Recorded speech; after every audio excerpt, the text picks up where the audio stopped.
S ವೀಕ್ಷಕರೇ, ರಾಜ್ಯಾದ್ಯಂತ ದೇಶಾದ್ಯಂತ IPL ಸಂಭ್ರಮ ಅಂತಾನೆ ಹೇಳ್ಬೋದು. ಕರುನಾಡ ಕನ್ನಡಿಗರಿಗೆ ವಿಶೇಷವಾದಂತಹ IPL ಅಂತಾನೆ ಹೇಳ್ಬೋದು. ಯಾಕಂದ್ರೆ 18 ವರ್ಷದಿಂದ ಸತತ RCB ಪಂದ್ಯ ಫೈನಲ್ ಕಪ್ ಅನ್ನ ಗೆದ್ದಿರ್ಲಿಲ್ಲ. ಕಳೆದ ವರ್ಷ ಬಾರಿ ದೊಡ್ಡ ಮಟ್ಟದಲ್ಲಿ ವಿಜೃಂಭಣೆ ಮಾಡಿರುವಂತದ್ದು. ಸೊ ಈಗ ಸೀಸನ್ 19ನೇ ಆವೃತ್ತಿಯಲ್ಲಿ ಮತ್ತೊಮ್ಮೆ ಪಟಿದಾರ್ ನಾಯಕತ್ವದಲ್ಲಿ 2ನೇ ಸರಿ ಫೈನಲ್ ಬಂದಿದೆ.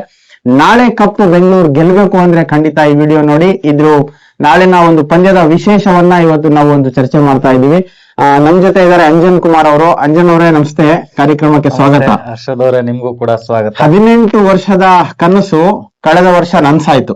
IPL ಸಂಭ್ರಮಾಚರಣೆ ಆಯ್ತು, ಎಲ್ಲೋ ಒಂದ್ ಕಡೆ ಅಹಿತಕರ ಘಟನೆನೂ ಕೂಡ ಆಯ್ತು, ಬಟ್ ಸಂಭ್ರಮವಾಗಿ ಇತ್ತು. ಸೊ ಅದನ್ನ ಮತ್ತೆ ಒಂದೇ ವರ್ಷದಲ್ಲಿ ಮತ್ತೆ RCB ಫೈನಲ್ ಹೋಗಿದೆ. ಈ ಬಗ್ಗೆ ಮಾತಾಡೋದಾದ್ರೆ ಖಂಡಿತ ತುಂಬಾ ಖುಷಿ ಆಗುತ್ತೆ ಹರ್ಷದ್ ಅವರೇ. ಯಾಕಂತಂದ್ರೆ RCB ತಂಡ ಗೆಲ್ಬೇಕು, ನಮ್ಮ ಬೆಂಗಳೂರು ತಂಡ ಗೆಲ್ಬೇಕು ಅಂತ ಹೇಳಿ ತುಂಬಾ ಕರ್ನಾಟಕದಲ್ಲಿ ಬಹಳ ಕನ್ಸನ್ನ ಇಟ್ಕೊಂಡಿದ್ರು. ಅದೇ ರೀತಿ ಪ್ರತಿ ಸಲ ಪ್ಲೇ ಆಫ್ ಬರೋದು, ಸೆಮಿಫೈನಲ್ ಬರೋದು, ಬಂದು ಹಾಗೆ ಹೀಗೆ ಮಾಡಿ ಹೊರಟ್ಬಿಡ್ತಾ ಇದ್ರು. ಎಲ್ಲಾ ಜನ ಬೈಕಂತ ಇದ್ರು, ಮ್ಯಾನೇಜ್ಮೆಂಟ್ ಸರಿ ಇಲ್ಲ, ಪ್ಲೇಯರ್ಗಳು ಸರಿಯಾಗಿ ತಗೊಳಲ್ಲ, ಹಾಗೆ ಹೀಗೆ ಹಲವು ಎಲ್ಲಾ ತರದ ನೋವುಗಳಲ್ಲಿ ವಿರಾಟ್ ಕೊಹ್ಲಿ ಜರ್ಸಿ ನಂಬರ್ 18ನೇ ವರ್ಷ ವನವಾಸ ಬಿಡತ್ತೆ, ನಮ್ಮ RCB ತಂಡ ಗೆಲ್ಲುತ್ತೆ ಅಂತ ಅಂದ್ಬಿಟ್ಟು ಎಲ್ಲರ ಆಸೆ ಇತ್ತು. ಅದು ಆಸೆ ಈಡೇರಿದೆ 18ನೇ ವರ್ಷದ್ದು. ಈಗ 19ನೇ ವರ್ಷ ಸೀಸನ್ ಇದೆ, ಫೈನಲ್ ಬಂದಿದೆ. ಕಾದ್ ನೋಡ್ಬೇಕು ಯಾವ ರೀತಿ ಆಡ್ತಾರೆ ಹೇಗೆ ಅಂತ. ಈಗಿನ ಎಲ್ಲ ಪ್ಲೇಯಿಂಗ್ ಮಾಡ್ಕೊಂಡು ಬಂದಿರೋದು ನೋಡಿದ್ರೆ ಒಳ್ಳೆ ಪರ್ಫಾರ್ಮೆನ್ಸ್ ಕೊಟ್ಟಿದ್ದಾರೆ. ಟೀಮಲ್ಲಿ ಇನ್ನೊಂದು ವಿಶೇಷ ಏನಪ್ಪಾ ಅಂತಂದ್ರೆ 18 ವರ್ಷ ಎಷ್ಟೇ ಜನ ಎಷ್ಟೇ ಕಪ್ ಹೊಡೆದ್ರು ಕೂಡ ಕ್ರೇಜ್ ಇರೋದು RCB ತಂಡಕ್ಕೆ. ಇಡೀ ದೇಶದಲ್ಲೇನೆ ಫ್ಯಾನ್ ಫಾಲೋವರ್ಸ್ ಅಂತ ಬಂದಾಗ RCB ತಂಡಕ್ಕೆ. ಎಲ್ಲೋ ಒಂದ್ ಕಡೆ ಈಗ 18 ಸೀಸನ್ ಆದ್ಮೇಲೆ RCB ಅನ್ನೋ ಹೆಸರಿಗೆ ಒಂದು ಲಕ್ ಅಂತಾನೆ ಹೇಳ್ಬೋದು. ಯಾಕಂದ್ರೆ ಮಹಿಳೆಯರ ಚಾಂಪಿಯನ್ RCB ತಂಡ, ಮಹಿಳೆಯರು ಚಾಂಪಿಯನ್ ಆದ್ರು. ನಮ್ಮ RCB ತಂಡ ಕೂಡ 18 ವರ್ಷ ಆದ್ಮೇಲೆ ಚಾಂಪಿಯನ್ ಆದ್ರು. ಈಗ ಮತ್ತೊಮ್ಮೆ ಫೈನಲ್ ಹೋಗಿದೆ. ಹಾಗೆ ನೀವ್ ಹೇಳಿದ ಪ್ರಕಾರ 18 ವರ್ಷ ಏನಿತ್ತು, 2-3 ಟೀಮ್ ಚೇಂಜ್ ಆಗಿದ್ರು. 18ನೇ ವರ್ಷಕ್ಕೆ ಅವ್ರು ಕಳಂಕ ತೊಳ್ಕೊಂಡ್ರು. ಆದ್ರೆ ಈಗ ಓನರ್ಶಿಪ್ ಚೇಂಜ್ ಆಗಿದೆ. ಈ ವರ್ಷ ಒಳ್ಳೆ ಓನರ್ಶಿಪ್ ಆದಿತ್ಯ ಬಿರ್ಲಾ ಅವ್ರಿಗೆ ಬಂದಿದೆ. ಅವ್ರ ಲಕ್ ತುಂಬಾ ಚೆನ್ನಾಗಿದೆ RCB ಕಡೆ. ನಮ್ಮ ಕರ್ನಾಟಕದಲ್ಲಿರೋರ್ದು ಹಲವಾರು ಜನಗಳ ಆಸೆ, ಅವರ ಲಕ್ಕು ಎರಡೂ ಸೇರಿ ಇವತ್ತು ನಾವು ಫೈನಲ್ ಬಂದಿದೀವಿ. ವಿಜಯ್ ಮಲ್ಯ ಅವ್ರಿಗೆ ಲಕ್ ಇಲ್ಲ ಅಂತ ಹಾಗಂತ ಅಲ್ಲ, ಈಗ ನಡೀತಾ ಇರೋ ವಿಚಾರಣೆಗಳು ನೋಡ್ತಾ ಇದ್ರೆ 18 ವರ್ಷದ ವನವಾಸ ಹೋಯ್ತು. ಬಟ್ ಈಗ ಓನರ್ ಚೇಂಜ್ ಆಗಿ ಒಂದೇ ವರ್ಷದಲ್ಲಿ ಫೈನಲ್ ಬಂದಿದ್ದಾರೆ ಅನ್ನೋದು ಓಕೆ, ಫೈನ್. ಅದು ಲಕ್ಕಿ ಓನರ್ ಅಂತಾನೆ ಹೇಳ್ಕೊಳ್ಳೋಣ. ಬಟ್ ವಿಜಯ್ ಮಲ್ಯ ಅವರು ಕೂಡ ಸಾಕಷ್ಟು RCBಗೆ ಕೊಡುಗೆ ಕೊಟ್ರು. ಅಂದ್ರೆ ಅಂತಹ ಆಟಗಾರರಿಗೆ ಬೇಕಾದ ಸೌಲಭ್ಯವನ್ನ ಗ್ರಾಂಡ್ ಲೆವೆಲ್ ಅಲ್ಲಿ ಕೊಟ್ಟಿರುವಂತ ವಿಜಯ್ ಮಲ್ಯ. ಸೊ ಹಾಗಾಗಿ RCBಗೆ ಫ್ಯಾನ್ ಫಾಲೋವರ್ಸ್ ಇಡೀ ದೇಶದಲ್ಲಿದ್ದಾರೆ. ಸೊ ಆಯ್ತು, ಅವರು ತಂಡವನ್ನ ಮಾರಿದ್ದಾರೆ, ಹೊಸಬ್ರು ನಾಯಕತ್ವ ತಗೊಂಡಿದ್ದಾರೆ, ತೊಂದರೆ ಇಲ್ಲ. ಈಗ ನಿನ್ನೆ ರಾಜಸ್ಥಾನ್ ರಾಯಲ್ ಏನಾದ್ರು ಗೆದ್ದಿದ್ರೆ RCB ಮೇಲೆ ಪರಿಣಾಮ ಬೀಳೋದು ಅನ್ನೋದು ಒಂದು ಚರ್ಚೆ ಇದೆ. ಯಾಕಂದ್ರೆ ವೈಭವ್ ಸೂರ್ಯವಂಶಿಯ ಬಿರುಸಿನ ಬ್ಯಾಟಿಂಗ್ ನಲ್ಲಿ ಎಲ್ಲಿ RCB ಕೊಚ್ಚಿ ಹೋಗುತ್ತೋ ಅನ್ನೋ ಒಂದು ಮನಸ್ಥಿತಿಲಿ ಇದ್ರು ತುಂಬಾ ಜನ. ಸೊ ಹೇಗಾಗೋ RR ಸೋತು ಮನೆಗೆ ಹೋದ್ರು. ಈಗ GTನ ಎದುರಿಸ್ಬೇಕು. ಸೊ ಈಗ ಏನಿದೆ ಅಂತಂದ್ರೆ ಟಾಸ್ ಇಂಪಾರ್ಟೆಂಟ್ ಆಗುತ್ತಾ, ಅಥವಾ ಶುಭಮ್ ಗಿಲ್ ಮತ್ತೆ ಸಾಯಿ ಸುದರ್ಶನ್ ಅವ್ರನ್ನ ಯಾವ ತರ ಕಟ್ ಹಾಕ್ಬೇಕು, ಯಾವ ಇಂಪಾರ್ಟೆಂಟ್ ಆಗುತ್ತೆ ಮ್ಯಾಚ್ ಗೆಲ್ಬೇಕು ಅಂದ್ರೆ? ಖಂಡಿತ ನೀವ್ ಹೇಳಿದ ಪ್ರಕಾರ ಸೂರ್ಯವಂಶಿ ಒಳ್ಳೆ ಆಟಗಾರ, ತುಂಬಾ ಚೆನ್ನಾಗಿ ಪರ್ಫಾರ್ಮೆನ್ಸ್ ಕೊಟ್ಕೊಂಡ್ ಬಂದಿದ್ದಾನೆ. ದೊಡ್ಡ ದೊಡ್ಡ ಪ್ಲೇಯರ್ಗಳೆಲ್ಲ ಅವ್ರಿಗೆ ಪ್ರಶಂಸೆಯನ್ನ ಕೊಟ್ಟಿದ್ದಾರೆ. ಆದ್ರೆ ನೀವ್ ಹೇಳಿದ ಪ್ರಕಾರ RR ಗೆದ್ದಿದ್ರೆ ಇವ್ರು ಬಹಳ ಆಡ್ತಾ ಇದ್ರು ಅಂತ ಹೇಳಿದ್ರಲ್ಲ, ಬಟ್ ಅವ್ರ ಲಕ್ ನಿನ್ನೆನೆ ಗೊತ್ತಾಯ್ತು. GT ಗೆದ್ದಿದೆ. ಪ್ಲೇ ಆಫ್ ಅಲ್ಲಿ GT ಬೆಂಗಳೂರು ಯಾವ ರೀತಿ ಇದ್ರು ಅದೇ ರೀತಿ ಇವತ್ತು ಫೈನಲ್ ಮತ್ತೆ ಅವರೇ ಬಂದಿದ್ದಾರೆ. ಆದ್ರೆ ನೀವ್ ಹೇಳಿದ ಪ್ರಕಾರ ಈಗ ಮ್ಯಾಚ್ ಫೈನಲ್ ಇರೋದು ಗುಜರಾತ್ ಅಹಮದಾಬಾದ್ ಅಲ್ಲಿ ನನ್ನ ಪ್ರಕಾರ ಟಾಸ್ ಗೆದ್ದು ಚೇಸಿಂಗ್ ತಗೊಂಡ್ರೆ ನಮ್ಮ ಬೆಂಗಳೂರು ಅವ್ರಿಗೆ ಅನುಕೂಲ ಆಗುತ್ತೆ ಅಂತ ಹೇಳಕ್ ಇಷ್ಟಪಡ್ತೀನಿ. ಯಾಕಂದ್ರೆ ಅದು ಸ್ವಲ್ಪ ಚೇಸಿಂಗ್ ಪಿಚ್ ಆಗಿರೋದ್ರಿಂದ. ಆಮೇಲೆ ನಮ್ ವಿರಾಟ್ ಕೊಹ್ಲಿ ಅವರು ಚೇಸಿಂಗ್ ಮಾಸ್ಟರ್ ಅಂತ ಬೇರೆ ಕರೀತಾರೆ. ಹಾಗಾಗಿ ಟಾಸ್ ಗೆದ್ದು ಚೇಸಿಂಗ್ ತಗೊಂಡ್ರೆ ತುಂಬಾ ಅನುಕೂಲ ಆಗುತ್ತೆ ಬೆಂಗಳೂರು. ನಾಳೆ ಟಾಸ್ ಗೆಲ್ಲೋದು ಇಂಪಾರ್ಟೆಂಟ್. ಹೌದು, ಟಾಸ್ ಗೆದ್ದು ಮ್ಯಾಚ್ ಗೆಲ್ತು ಅಂತೀವಲ್ಲ, ಅದು ಒಂದು ನಿರ್ಣಾಯಕ ಆಗ್ತದೆ. ಹೌದು. ಸೊ ಈಗ ಬೌಲಿಂಗ್ ಪರ್ಫಾರ್ಮೆನ್ಸ್ ಅಂತ ಬಂದಾಗ ಬಹಳಷ್ಟು ಜನ, ಈಗ ಹೇಜಲ್ ವುಡ್ ಇರ್ಬೋದು, ರಸಿಕ್ ಸಲಾಂ ಇರ್ಬೋದು, ಕುನ್ನಾಲ್ ಪಾಂಡ್ಯ, ಶೆಫರ್ಡ್ ಇವ್ರಿಗೆಲ್ಲ ಎಫೆಕ್ಟ್ ಬೇಕಾಗುತ್ತೆ ನಾಳೆ. ಖಂಡಿತ ಬೇಕಾಗತ್ತೆ. ಭುವಿ ಅವರು, ಭುವನೇಶ್ವರ್ ಕುಮಾರ್ ಪ್ರಮುಖ ಪಾತ್ರ ಅವ್ರು ವಹಿಸ್ತಾರೆ. ಬೇಕು. ಈಗ ಪ್ಲೇ ಆಫ್ ಅಲ್ಲಿ ಏನು GT ಮತ್ತೆ ಬೆಂಗಳೂರು ಆಡಿ ಗೆದ್ದು ಫೈನಲ್ ತಲುಪಿದ್ರು, ಅದೇ ಟೀಮ್ ನ ಫೈನಲ್ ಅಲ್ಲಿ ಇದ್ರೆ ತುಂಬಾ ಚೆನ್ನಾಗಿ ಪರ್ಫಾರ್ಮೆನ್ಸ್ ಕೊಡ್ತಾರೆ. ಯಾಕಂತಂದ್ರೆ ಒಳ್ಳೆ ಟೀಮ್ ಮಾಡಿದ್ದಾರೆ. ಈಗೇನ್ ಪ್ಲೇ ಆಫ್ ಅಲ್ಲಿ ಬೌಲರ್ಸ್ ಇದ್ರು, ಪ್ಲೇಯರ್ಸ್ ಇದ್ರು, ಅದೇ ರೀತಿ ಫೈನಲ್ ಅಲ್ಲೂ ಅದೇ ಪ್ಲೇಯರ್ಸ್ ನ ಕಂಟಿನ್ಯೂ ಮಾಡಿದ್ರೆ 100% ಒಳ್ಳೆ ಟೀಮ್ ಇದೆ. ಯಾಕಂದ್ರೆ ಪ್ಲೇ ಆಫ್ ಅಲ್ಲಿ ಆಲ್ರೆಡಿ GT ಸೋಲ್ಸಿದ್ದಾರೆ, ಹೇಗೆ ಏನು ಅಂತೆಲ್ಲ ಗೊತ್ತಿರುತ್ತೆ. ಹಾಗಾಗಿ ಫೈನಲ್ ಅಲ್ಲಿ ಕೂಡ 100% ಬೆಂಗಳೂರು ಗೆಲ್ಲೋ ಚಾನ್ಸಸ್ ಇದೆ. ಬಟ್ ಟೀಮ್ ಅದೇ ಇದ್ರೆ ಒಳ್ಳೇದು ಅಂತ ನನ್ನ ಭಾವನೆ. ಇನ್ನೊಂದು ಅಂಜನ್ ಅವ್ರೆ, ಈಗ ಬೆಂಗಳೂರಿಗೆ ಇನ್ನೊಂದು ವಿಶೇಷವಾದಂತದ್ದು ಸಿಗ್ತದೆ ಅನ್ನೋದೊಂದು ನಿರೀಕ್ಷೆ ಇದೆ. ಫಿಲಿಪ್ ಸಾಲ್ಟ್ ಇಂಜೂರಿ ಇದ್ದಾರೆ. ಸೊ ನಾಳಿನ ಪಂದ್ಯಕ್ಕೆ ಫಿಲಿಪ್ ಸಾಲ್ಟ್ ಲಭ್ಯ ಇರ್ಬೋದಾ, ಅಥವಾ ಅವರು ಓಪನಿಂಗ್ ಬಂದು ಸ್ವಲ್ಪ ಬಿರುಸಿನ ಆಟ ಆಡಿದ್ರೆ? ಬಟ್ ಏನಂತಂದ್ರೆ ಈಗ ವೆಂಕಟೇಶ್ ಅಯ್ಯಾರ್ ಓಪನಿಂಗ್ ಬರ್ತಾ ಇರೋದ್ರಿಂದ ಎಲ್ಲ ಒಂದ್ ಕಡೆ ಒಂಚೂರು ಲಕ್ ಆಗಿದೆ ಬೆಂಗಳೂರಿಗೆ. ಹಾಗಾಗಿ ವೆಂಕಟೇಶ್ ಅಯ್ಯಾರು, ವಿರಾಟ್ ಕೊಹ್ಲಿನೇ ಓಪನಿಂಗ್ ಬಂದ್ರೆ ಚೆನ್ನಾಗಿರುತ್ತೆ. ಸದ್ಯಕ್ಕೆ ಇದೇ ಟೀಮ್ ಇರಬೇಕು, ಯಾವ್ದು ಚೇಂಜಸ್ ಮಾಡೋ ಅವಶ್ಯಕತೆ ಇಲ್ಲ. ತುಂಬಾ ಚೆನ್ನಾಗಾಗತ್ತೆ.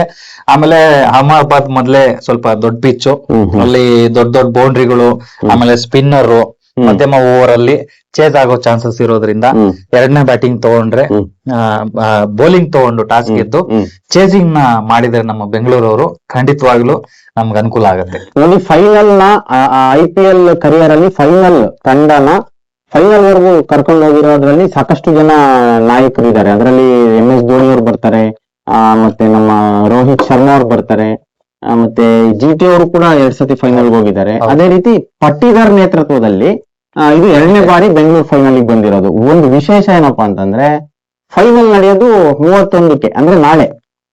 ರಜತ್ ಪಟ್ಟಿದಾರ್ ಅವರ ಜೂನ್ 1ನೇ ತಾರೀಕು ಬರ್ತ್ಡೇ ಇದೆ. 31ನೇ ರಾತ್ರಿ ಫೈನಲ್ ಗೆದ್ದು ಈ RCB ತಂಡ 12 ಗಂಟೆಗೆ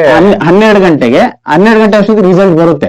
RCB ವಿನ್ ಆಯ್ತು ಅಂತಂದ್ರೆ ರಜತ್ ಪಟ್ಟಿದಾರ್, ಅಂದ್ರೆ ನಾಯಕ ಆಗಿರೋದ್ರಿಂದ ನಾನು ಮಾತಾಡ್ತಾ ಇದ್ದೀನಿ, ರಜತ್ ಪಟ್ಟಿದಾರ್ ಅವರ ಬರ್ತ್ಡೇ 12 ಗಂಟೆ ಆಯ್ತು ಅಂದ್ರೆ 1ನೇ ತಾರೀಕು ಬಿತ್ತು ಅಂತ ತಕ್ಷಣ ರಜತ್ ಪಟ್ಟಿದಾರ್ ಅವರ ಬರ್ತ್ಡೇ ಇದೆ ಜೂನ್ 1ಕ್ಕೆ. ಈ ಸೆಲೆಬ್ರೇಷನ್ ಶಿಂಕ್ ಆಗುತ್ತಾ, ಇದು ಅವಕಾಶನ ಪಡ್ಕಂತಾರ? ಖಂಡಿತವಾಗ್ಲೂ ಒಳ್ಳೆ ಪರ್ಫಾರ್ಮೆನ್ಸ್ ಕೊಟ್ರೆ 100% ಸಿಂಕ್ ಆಗತ್ತೆ. ಇದನ್ನ ಬಳಸ್ಕಂತಾರೆ. ಏನು ಪ್ಲೇ ಆಫ್ ಅಲ್ಲಿ ಆಡಿದ್ರು GT ಮೇಲೆ, ಅದೇ ರೀತಿ ಇವ್ರು ಪರ್ಫಾರ್ಮೆನ್ಸ್ ಕೊಟ್ರೆ 100% ಇದು ಸಿಂಕ್ ಆಗತ್ತೆ.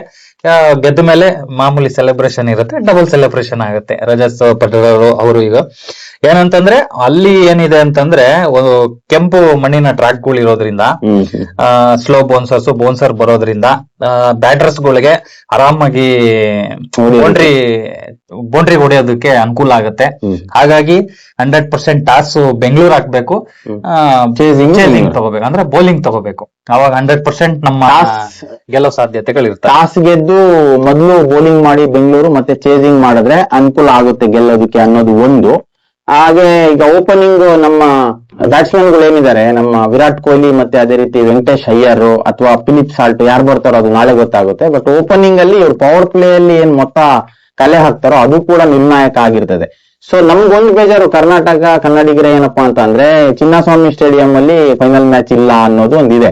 ಸೊ ಅದ್ರ ಬಗ್ಗೆ ಚಿಂತನೆ ಮಾಡೋಂಗಿಲ್ಲ. ಗುಜರಾತ್ ಅಹಮದಾಬಾದ್ ಅಲ್ಲಿ ಮ್ಯಾಚ್ ಆಡ್ತಾ ಇದ್ರೆ ಬೆಂಗಳೂರಲ್ಲಿ ಏನ್ ವಿಸಿಲ್ ಹೊಡೆಯೋದು, ಕೇಕೆ ಹೊಡೆಯೋದು ಆಗ್ತಾರಲ್ಲ, ಇದು ಗುಜರಾತ್ ಸ್ಟೇಡಿಯಂ ಕೇಳಿಸ್ತದೆ. ಆ ಪವರ್ ನಮ್ ಕನ್ನಡಿಗರಿಗೆ ಇದೆ. ಸೊ ವಿಶೇಷ ಏನಂದ್ರೆ ಅಂಜನ್ ಅವರೇ, ಮತ್ತೊಂದು ಬೆಂಗಳೂರು ಆಗಿರ್ಬೋದು, ತುಮಕೂರು ಆಗಿರ್ಬೋದು, ಶಿರಾ ಆಗಿರ್ಬೋದು, ಅಥವಾ ಹೋಬಳಿ ಲೆವೆಲ್ ಅಲ್ಲೂ ಕೂಡ ಈ ಬಾರಿ LED ಸ್ಕ್ರೀನ್ ಅಳವಡಿಕೆ ಮಾಡಿ ನಮ್ಮ ಕ್ರಿಕೆಟ್ ಅಭಿಮಾನಿಗಳಿಗೆ ತೋರಿಸುವಂತ ಕೆಲಸಗಳನ್ನ ಸುಮಾರು ಜನ ಮಾಡ್ತಾವ್ರೆ. ಅದು ಕೂಡ ಎಫೆಕ್ಟಿವ್ ಆಗಿರ್ತದೆ. ಒಂದು ಹಬ್ಬದ ವಾತಾವರಣ ಅಂತಾನೆ ಹೇಳ್ಬೋದು. ಆಕ್ಚುಲಿ ಹೋದ ವರ್ಷ ಬೆಂಗಳೂರು ಫೈನಲ್ ಬಂದಿರೋದ್ರಿಂದ ಈ ಕಾನ್ಸೆಪ್ಟ್ ನ ಇಟ್ಕೊಂಡಿದ್ರು, ಗೆದ್ದಿರೋದ್ರಿಂದ ಎಲ್ಲರಿಗೂ ಖುಷಿ ಆಗಿದೆ. ಈಗ ಅದೇ ತರ ಈ ಸಲಿನೂ ಫೈನಲ್ ಗೆ ಬೆಂಗಳೂರು ಬಂದಿದೆ. ಹಾಗಾಗಿ ನಮ್ಮ ಕರ್ನಾಟಕದಾದ್ಯಂತ LEDಗಳು ಜಾಸ್ತಿ ಆಗ್ತವೆ. ಬೆಂಗಳೂರು ಫೈನಲ್ ಬಂದಿರಲಿಲ್ಲ ಅಂದಿದ್ರೆ ಯಾವ್ದು ಅಭಿಮಾನಿಗಳು ಯಾರು LED ಮಾಡಿಸ್ತಾ ಇರ್ಲಿಲ್ಲ. ನೋಡೋಣ, ಕಾದ್ ನೋಡೋಣ. ಯಾಕಂದ್ರೆ GT ಟೀಮು ತುಂಬಾ ಚೆನ್ನಾಗಿದೆ. ಅದು ಏನು ತೆಗ್ದಾಕೋ ಟೀಮ್ ಅಲ್ಲ. ಸಾಯಿ ಸುದರ್ಶನ್ ಮತ್ತೆ ಜೊತೆ ಆಟ ತುಂಬಾ ಚೆನ್ನಾಗಿ ಈ ಸೀಸನ್ ಅಲ್ಲಿ ಇಬ್ರು ಪಾರ್ಟ್ನರ್ಶಿಪ್ ತುಂಬಾ ಚೆನ್ನಾಗಿ ಬಂದಿದೆ. ಮೇನ್ ಸಾಯಿ ಸುದರ್ಶನ್ ಮತ್ತೆ ಗಿಲ್ ಅವರು, ಅದಾದ್ಮೇಲೆ ಬಟ್ಲರ್ ಬರ್ತಾರೆ. ನೋ ಪ್ರಾಬ್ಲಮ್, ಬಟ್ಲರ್ ಅವರು ಒಳ್ಳೆ ಪರ್ಫಾರ್ಮೆನ್ಸ್ ಅನ್ನ ಕೊಟ್ಟಿದ್ದಾರೆ. ಬಟ್ ಏನೇ ಆದ್ರೂ ಪ್ಲೇ ಆಫ್ ಅಲ್ಲಿ ಏನು ಪರ್ಫಾರ್ಮೆನ್ಸ್ ಕೊಟ್ರೋ ಅದೇ ರೀತಿ ಫೈನಲ್ ಅಲ್ಲಿ ಕೊಟ್ರೆ ಯಾವುದೇ ಕಾರಣಕ್ಕೂ ಇದು ಫೇಲ್ ಆಗಲ್ಲ, 100% ಗೆಲ್ತಾರೆ. ಆಮೇಲೆ ಇದ್ರ ನಮ್ಮ ಅಹಮದಾಬಾದ್ ಅಲ್ಲಿ ಸರಾಸರಿ ಈಗ ಇದು ಸ್ಕೋರ್ ವಿಚಾರವಾಗಿ ನೋಡಿದ್ರೆ ಒಂದು 170 180 ಅವರೇಜ್ ಅಲ್ಲಿ ಫಸ್ಟ್ ಬ್ಯಾಟಿಂಗ್ ಸ್ಕೋರ್ ಆಗುತ್ತೆ. ಆಮೇಲೆ ಹೈಯೆಸ್ಟ್ ಬಂದು ಪಂಜಾಬ್ ಅವರು 248 ಇಲ್ಲ 238 ಏನೋ ಹೊಡಿತಾರೆ ಆ ಫೀಲ್ಡ್ ಅಲ್ಲಿ, ಅದೇ ಹೈಯೆಸ್ಟ್. ಹಾಗಾಗಿ ಆಲ್ಮೋಸ್ಟ್ ಆಲ್ ಈ ಪಿಚ್ ಬಂದು ಚೇಸಿಂಗ್ ಪಿಚ್ ತಗೊಂಡ್ರೆ 100% ಒಂದು 80% ಗೆದ್ದಂಗೆ ಅಂತ. ಈಗ ಮೊದಲು ಬೌಲಿಂಗ್ ಮಾಡುವಂತವ್ರು ನಿರ್ಣಾಯಕವಾಗಿ ಹೇಜಲ್ವುಡ್ ಆಗಿರ್ಬೋದು, ಭುವನೇಶ್ವರ್ ಕುಮಾರ್ ಆಗಿರ್ಬೋದು, ಕುನಾಲ್ ಪಾಂಡ್ಯ, ರಸಿಕ್ ಸಲಾಮು ಮತ್ತು ಶಪರ್ಡ್ದು ಕೂಡ ಒಂದು ಪಾತ್ರ ಇರ್ತದೆ ಖಂಡಿತ. ಸೊ ಇವರು ಕೂಡ ಒಂದು ಜವಾಬ್ದಾರಿಯುತ ಬೌಲಿಂಗ್ ಮಾಡಿ ಒಂದು ರನ್ ಮಿಷಿನ್ಗಳು ಇವರು ಯಾರು ಸಾಯಿ ಸುದರ್ಶನ್ ಮತ್ತೆ ಗಿಲ್ ಇವ್ರನ್ನ ಕಟ್ಟಾಕೋದ್ರಲ್ಲಿ ಪ್ರಮುಖ ಪಾತ್ರ ಬೌಲರ್ ವಹಿಸಿದ್ರೆ 100% ಗಣ ಸೇರಿದಂಗೆ ಆಗ್ತದೆ ಅಂತ. ಖಂಡಿತವಾಗ್ಲು ನಮ್ಗೆ ಈ ಹೇಂಜಲ್ವುಡ್ ಮತ್ತೆ ಸಲಾಮ್ ಇವರೆಲ್ಲ ಏನಿದ್ದಾರೆ ಅವ್ರಿಗಿಂತ ನಮ್ಮ ಭುವಿ ಇದಾರಲ್ಲ ತುಂಬಾ ಒಳ್ಳೆ ಆರ್ಕರ್ ಆಗ್ತಾರೆ, ವಿಕೆಟ್ ನ ಬೋಲ್ಡ್ ಮಾಡ್ತಾರೆ. ಅವರು ತುಂಬಾ ಚೆನ್ನಾಗಿ, ಅಂದ್ರೆ ಈಗ ಆಟಗಾರರು ಅವ್ರಿಗೆ ಆಡೋದಕ್ಕೆ ಸ್ವಲ್ಪ ಹೆದರುತ್ತಾರೆ ಸ್ವಲ್ಪ. ಹಾಗಾಗಿ ಸ್ಟಾರ್ಟಿಂಗ್ ಬರುವಂತವ್ರಿಗೆ ನಾವು ಏನು 6 ಓವರ್ ಇದಿರುತ್ತೆ, ಪವರ್ ಪ್ಲೇ ಇರುತ್ತೆ, ಅದರಲ್ಲಿ ಕಟ್ ಹಾಕಿದ್ರೆ 100%. ಈಗ ನಾನು ಹೇಳಿದ ಪ್ರಕಾರ ಫಸ್ಟ್ ಬ್ಯಾಟಿಂಗ್ ಅಲ್ಲಿ ಒಂದು 170 180 ಅವರೇಜ್ ಬಂತು ಅಂತಂದ್ರೆ ನಮ್ಮ ಬೆಂಗಳೂರವರು ಆರಾಮಾಗಿ ಚೇಸ್ ಮಾಡ್ತಾರೆ. ಸ್ವಲ್ಪ ಜಾಸ್ತಿ ಒಂದು 200 ಅದ್ರ ಮೇಲೆ ಆಯ್ತು ಅಂತಂದ್ರೆ ಎಲ್ಲೋ ಒಂದ್ ಕಡೆ ಸ್ವಲ್ಪ ಈಗ ನಿನ್ನೆ ನೋಡಿದ್ರಲ್ಲ RR 212 14 ಕೊಟ್ಟಿದ್ರು, ಬಟ್ GT ಈಸಿಯಾಗಿ ಚೇಸ್ ಮಾಡಿದ್ರು. ಅದೇ ರೀತಿ ಪ್ಲೇ ಆಫ್ ಅಲ್ಲಿ ಆಗೋ ಚಾನ್ಸಸ್ ಇರುತ್ತೆ. ಬಟ್ ನೋಡೋಣ. ಬಟ್ ಫಸ್ಟ್ ಬ್ಯಾಟಿಂಗ್ ಈಗ ವಿಧಿಯಾಟ GTಗೆ ಏನಾದ್ರು ಟಾಸ್ ಆಯ್ತು ಅಂದ್ರೆ ಅವರೇ ಚೇಸಿಂಗ್ ತಗೋಬಹುದು, ಬೆಂಗಳೂರು ಬ್ಯಾಟಿಂಗ್ ಕೊಡಬಹುದು. ಅವಾಗ ಪ್ಲೇ ಆಫ್ ಅಲ್ಲಿ ಏನ್ ಸ್ಕೋರ್ ಮಾಡಿದ್ರಲ್ಲ ಆ ರೀತಿ ಎಲ್ಲರೂ ಚೆನ್ನಾಗ್ ಆಡಿದ್ರು ಅಂದ್ರೆ 100% ಗೆಲ್ಲು ನಮ್ ಕಡೆ ಇರುತ್ತೆ, ವಿಜಯ ನಮ್ ಕಡೆ ಇರುತ್ತೆ. ಪಟೇದಾರ್ಗೆ ಬರ್ತ್ಡೇ ಸೆಲೆಬ್ರೇಷನ್ ಕೂಡ ಇರುತ್ತೆ, ಚೆನ್ನಾಗಿರುತ್ತೆ. ಎಸ್ ವೀಕ್ಷಕರ, ನೋಡಿದ್ರಲ್ಲ, ಇದು ನಾಳೆ ನಡೆಯುವಂತ ಫೈನಲ್ ಪಂದ್ಯದ ಒಂದಿಷ್ಟು ಚರ್ಚೆ. ನಾಳೆ ಎಲ್ಲರೂ ಕೂಡ ಪಂದ್ಯವನ್ನ ವೀಕ್ಷಣೆ ಮಾಡಿ LED ಗಳ ವ್ಯವಸ್ಥೆ ಎಲ್ಲಾ ಊರಲ್ಲೂ ಮಾಡಿರ್ತಾರೆ. ಮೇ ಬಿ ಸಾಮಾನ್ಯವಾಗಿ ಎಲ್ಲಾ ಕಡೆ ಅದೇ ಚರ್ಚೆ ನಡೀತಾ ಇದೆ. ಸೊ ಕಳೆದ ಬಾರಿ ಒಂದು ಅನಾಹುತ ಆಯ್ತಲ್ಲ ಚಿನ್ನಸ್ವಾಮಿ ಸ್ಟೇಡಿಯಂ ನಲ್ಲಿ, ಅಂತಹ ಅನಾಹುತಕ್ಕೆ ಯಾವುದೇ ಕಾರಣಕ್ಕೂ ಅವಕಾಶ ಮಾಡಿಕೊಡೋದು ಬೇಡ. ಸೇಫ್ಟಿ ಆಗಿರಿ, ಮ್ಯಾಚ್ ನೋಡಿ ಆನಂದಿಸಿ, ಬೆಂಗಳೂರು ತಂಡಕ್ಕೆ ಸಪೋರ್ಟ್ ಮಾಡಿ. ಮತ್ತೊಮ್ಮೆ 19ನೇ ಆವೃತ್ತಿಯ ಈ IPL ಸೀಸನ್ ನ ಕಪ್ಪು ಮತ್ತೆ RCB ತೆಕ್ಕೆಗೆ ಬರಲಿ ಅನ್ನೋದು ನಮ್ಮ ಉದ್ದೇಶ. ಇಂತಹ ಸಾಕಷ್ಟು ನಾಳಿನ ಅಪ್ಡೇಟ್ಗಳು ನಿಮ್ಮ ಮುಂದೆ ತರುವಂತ ಪ್ರಾಮಾಣಿಕ ಪ್ರಯತ್ನ ಮಾಡ್ತಾ ಇರ್ತೀವಿ. ನೋಡ್ತಾ ಇರಿ ಸಿರಾ 24 ನ್ಯೂಸ್. ನಾನು ನಿಮ್ಮ ಬರ್ಗೂರ್ ಅರ್ಷದ್. ನೀವು ಸಣ್ಣ ಆಗ್ಬೇಕಲ್ವಾ? ಅದು ಒಂದು ಉತ್ತಮ ಆಹಾರದಿಂದ ಸಣ್ಣ ಆಗ್ಬೇಕಲ್ವಾ? ಪ್ರತಿದಿನ ನಮ್ಮ ಜೀನಿ ಸ್ಲಿಮ್ ನ ಯೂಸ್ ಮಾಡಿ ಯಾವುದೇ ಸೈಡ್ ಎಫೆಕ್ಟ್ ಇಲ್ದಂಗೆ ನೀವು ಸಣ್ಣ ಆಗ್ತೀರಾ.